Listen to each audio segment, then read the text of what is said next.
कल हमने त्रिकाल संध्या के बारे में सुना था।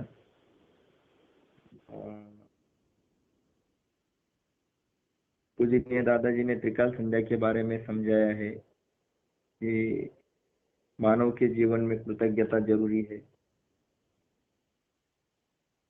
स्कूल में पढ़ाया गया था कि कृतज्ञता का मतलब किया हुआ उपकार याद रखना, पर दादाजी ने इसके आगे समझाया है किया हुआ उपकार याद रखना ये बात ठीक है, पर जो भी किया हुआ उपकार है उसके लिए कुछ करना भी जरूरी है। माँ बाप ने हमारे लिए बहुत कुछ किया है, तो उनके उपकार ही है कि उनकी वजह से हम इतने बड़े मकाम पर आ गए हैं। तो क्या उनकी कृतज्ञता व्यक्त करना मतलब केवल याद ही रखना चलेगा क्या कि हाँ आपने बहुत कुछ किया है हमारे लिए, आप बहुत अच्छे हो, आपकी वजह से ये है, केवल इतना ही करके नहीं चलेगा। तो उनके लिए कुछ करना भी पड़ेगा, है कि नहीं? केवल माँ माँ माँ माँ माँ करते बैठेंगे तो माँ भी कहेगी कि एक कान के पीछे लगाएगी बच्चे के, जा अभी क्या माँ माँ कर रहा है, कुछ काम कर। माँ को क्या पसंद है? केवल नाम लेना पसंद नहीं है, बच्चे ने काम करना पसंद है। और काम करके अगर बच्चा नाम लेता है तो माँ को खुशी है। वैसे दादाजी कहते केवल राम राम राम राम राम राम करते बैठेंगे तो राम को तो पता है कि मैं बड़ा हूँ, मैं श्रेष्ठ हूँ, ये तो उनको पता है, पर वो कहते तू कुछ है, ये करके तो दिखा। केवल नाम लेकर बैठेगा तो नहीं चलेगा। तो दादाजी कहते हैं कि राम जी के नाम से भी प्यारा उनका काम है। तो राम जी का नाम लेना है तो राम जी का काम भी करना है, और राम जी का काम करेंगे तो राम जी को खुशी होगी कि हाँ ये भी मेरे रास्ते पर चल रहा है। तो भगवान का रास्ता दादाजी ने सिखाया है कि तुझे कुछ करना पड़ेगा।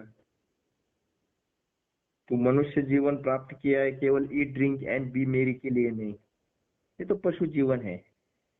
आहार निद्रा भय मैथुनंच सामान्य में तत् पशुभिर नराणाम। आहार मतलब खाना पीना, ये सो जो है वो तो पशु भी करता है, इंसान भी करता है। निद्रा वो सोता है, तू भी सोता है। भय उसको भी डर लगता है, तुझे भी डर लगता है। मृत्यु का भय है, बिजनेस होगा कि नहीं भय है कि नहीं।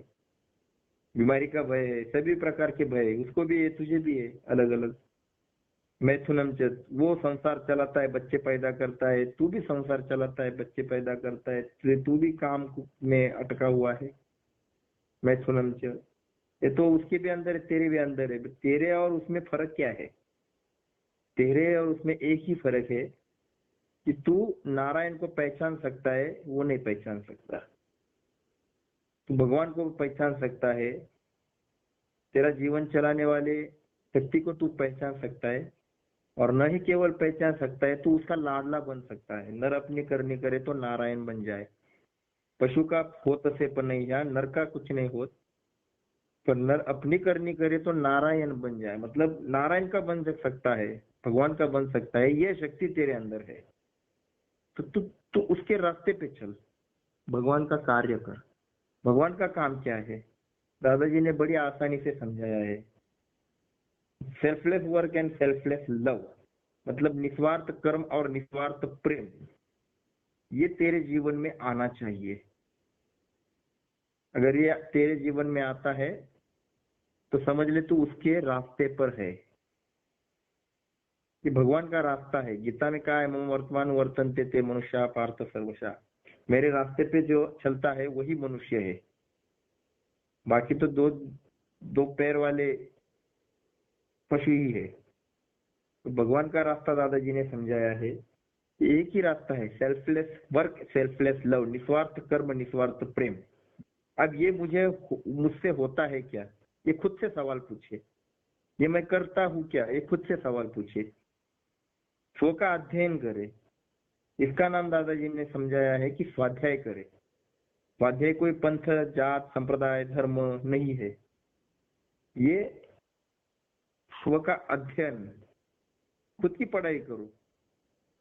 मेरा जीवन कौन चला रहा है, कभी आज तक मैं ध्यान देता हूँ? मैं जो बोलता हूँ तो मेरी जीवा गीली रहती है, इसको पानी कैसे छूटता है? अगर नहीं आया तो मैं वो बात नहीं कर पाऊंगा। ऐसी कौन सी धार लगी है पानी की, कौन दे रहा है? ये हार्ट चल रहा है 70 70 80 100 100 साल तक, इसको चाबी कौन दे रहा है? कौन सा सेल इसमें लगा है जो हार्ट चल रहा है, टक टक टक चल रहा है? जो खून है मेरा अंगूठे से लेकर सर तक उल्टा चल रहा है, उल्टा बह रहा है। ये उल्टी गंगा कौन बह रहा है ये? जबकि गुरुत्वाकर्षण का नियम कहता है कि ऊपर से जो चीज फेंकी है वो नीचे आती है। यहाँ नीचे से चीज ऐसी कौन सी शक्ति है जो ऊपर ले जा रही है?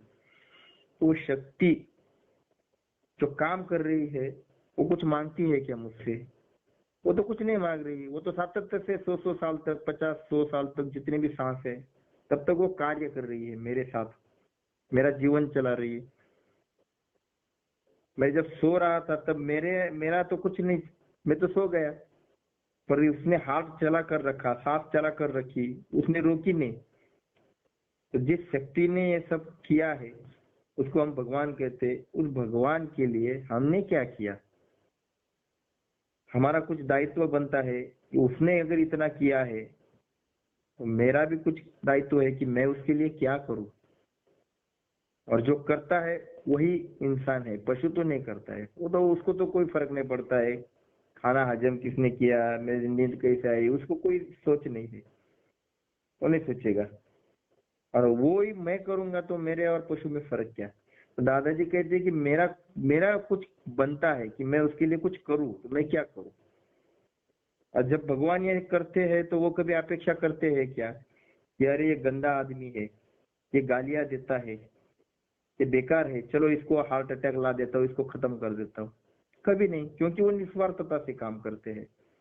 उनके मन के 7वें पर्दे में भी स्वार्थ नहीं है कि ये आदमी ने मेरा नाम लेना चाहिए। चलो ये आदमी बहुत काम करता है, मेरा बहुत नाम लेता है, चलो इसके लिए कुछ अच्छा कर देता हूँ, इसको 100 साल नहीं, इसको 200 साल की जिंदगी देता हूँ। ऐसा भगवान कभी करते हैं क्या?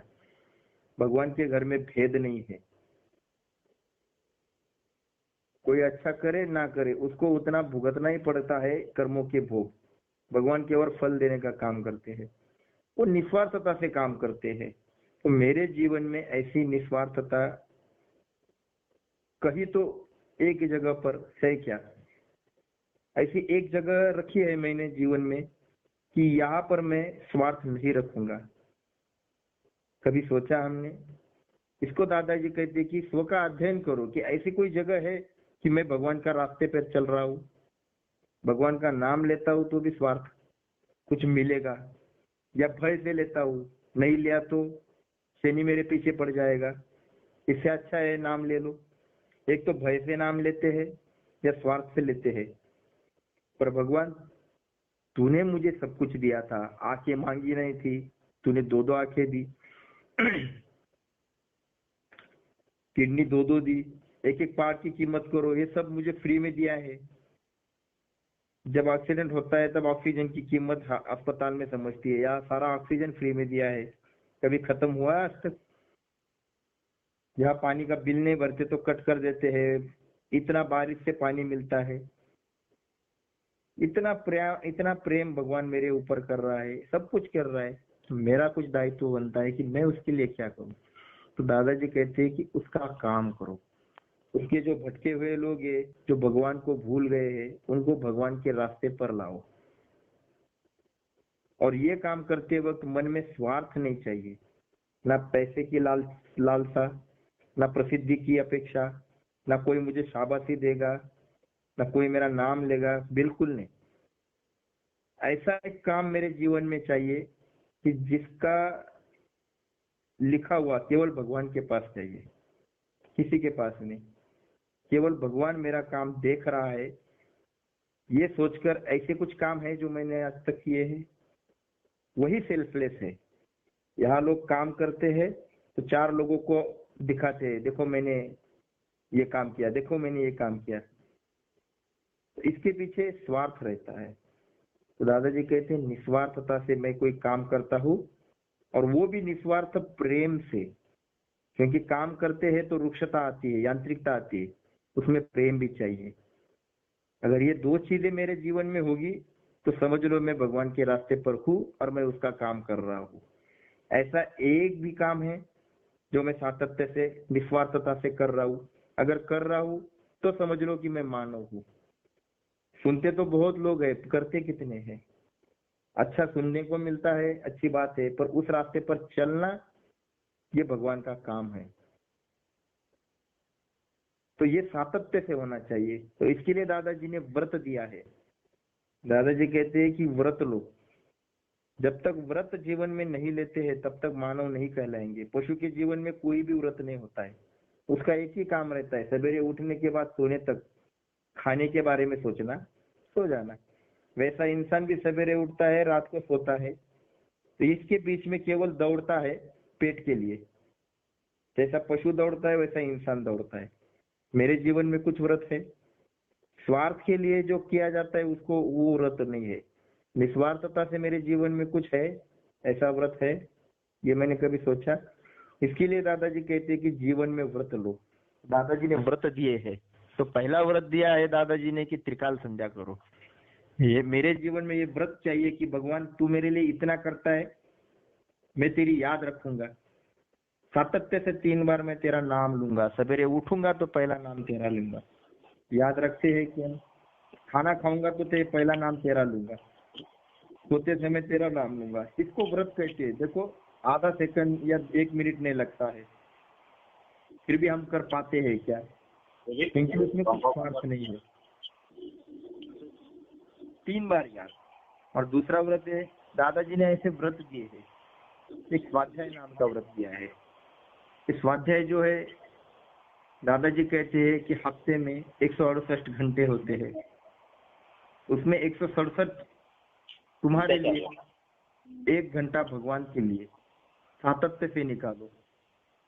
तो हफ्ते में जो 1 घंटा होता है वो उसी दिन सातत्य से सभी भाई बहन एकत्रित बैठेंगे और वहां भगवान का विचार सुनेंगे। तो इसको कहते हैं स्वाध्याय। भगवान तेरी कृतज्ञता व्यक्त करना है, इसके लिए हम सब एकत्रित बैठेंगे। तो स्वाध्याय के बारे में भी हम बात करेंगे। तो दादाजी ने व्रत दिया है कि तेरे जीवन में स्वाध्याय होना चाहिए, और जब तू स्वाध्याय करने बैठेगा तब तू भगवान से मांगेगा नहीं, कुछ भी नहीं मांगेगा।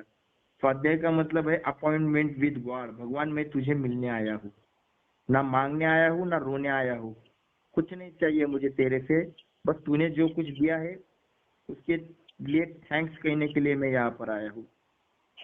आज लोग मंदिर में भी जाते हैं तो कुछ मांगने के लिए जाते हैं या कुछ कमियां निकालने के लिए जाते हैं, पर ऐसा कुछ है कि भगवान मैं तुझसे मिलने आया हूँ।